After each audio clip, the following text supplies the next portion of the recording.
And as I previously stated, the method used to prevent any true connection from ever taking place has been through the manipulation of ego, or more correctly, the manipulation of false ego.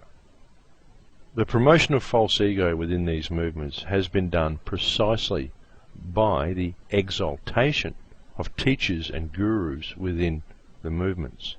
Rather than having forums where people meet to discuss ideas and connect with each other and discover new understandings, there are workshops where one pays to go to and to be part of an audience and to learn someone else's perspective, to learn someone else's understanding. People may do such workshops or some spiritualist class, and when it's done, they feel that now they've done a course, they have new powers, and they will proclaim themselves a healer, and they'll go and get a business card, much like someone who's done an IT course or has become proficient at fixing lawnmowers or TV sets. But there's a lot more to healing than doing a course. To heal, one must connect. One must connect with the source, and this connection is internal. In a course or a workshop, someone may offer their own personal understanding of how this connection may be achieved, but ultimately it is up to each individual to make the connection within themselves, within their hearts. The tools needed to make this connection completely are empathy and compassion, and it can never truly be made at all without first gaining an understanding of false ego. All these different understandings put forth by people should be looked at, and all should be considered, of course. But it's also important to acknowledge that each individual may have a slightly different interpretation of the same information. And this is how it should be, because each individual is a individual aspect, a different aspect of the conscious self.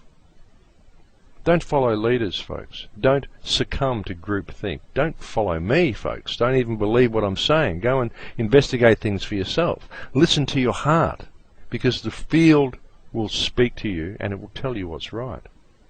Listen to your intuition, folks.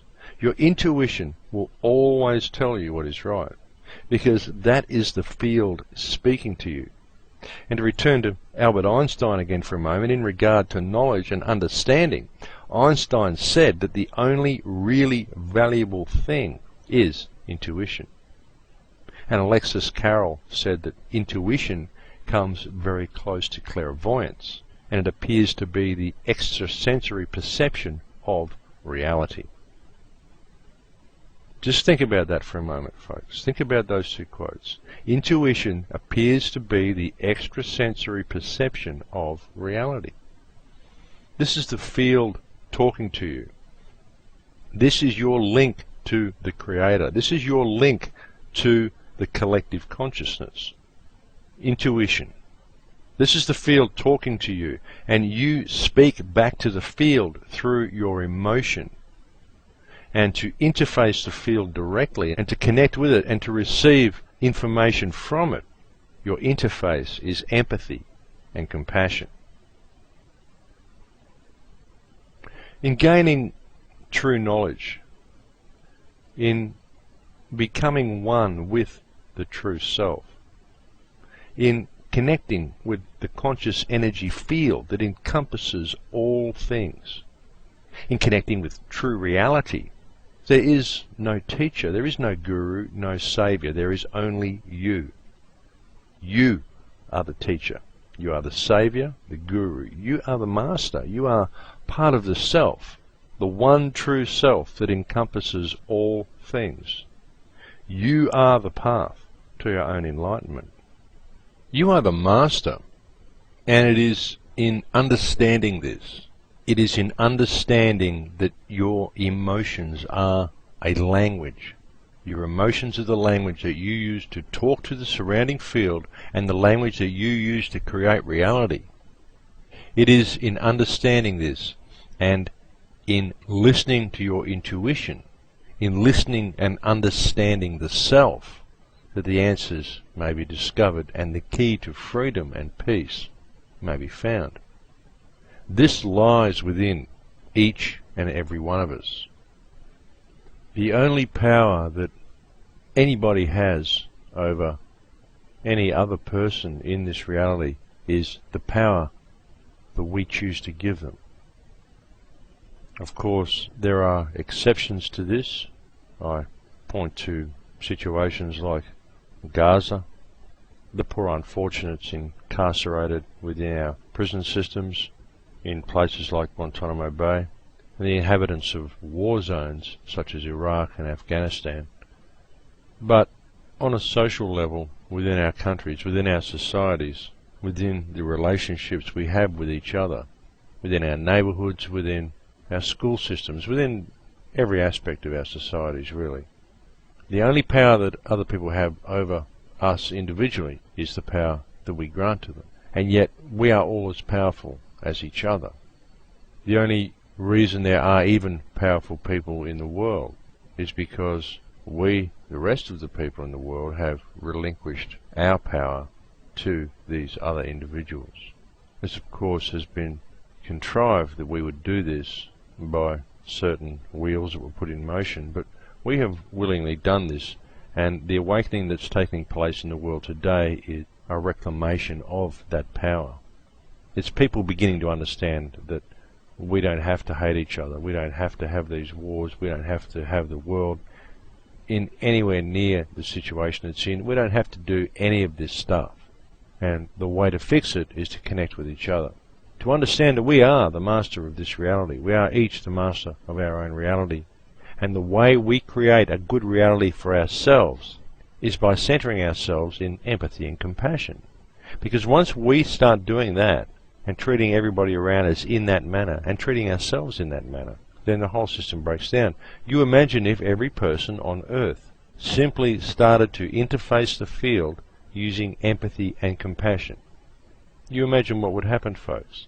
The entire world would change in 3 seconds. I've said this to you so many times, but we could literally change the world in 3 seconds simply by accessing these emotions, by accessing this energy and applying it to ourselves, applying it to each other, by connecting with the field, using these emotions, and by listening to our intuition when the field talks back to us. It should be the most obvious thing of all that the way to improve your own individual life is to improve the lives of those around you. It really is simple, folks. We waste so much energy on corporate business, on weapons manufacture, on the most ridiculous things, folks. When what we could be doing, quite simply, is providing for every man, every woman and every child on earth. We could be raising the standard of living for the entire human race. Raising the standard of living for the human race and eliminating poverty by eliminating a corrupt, privately run monetary system, by eliminating poverty and raising the standard of living for everybody. We would end all crime on the planet, we would end all war on the planet, we would end all the rivalry, all the destruction of the environment for profit. We've got so many other ways and better ways of doing things than what we do, than raping the planet the way we do.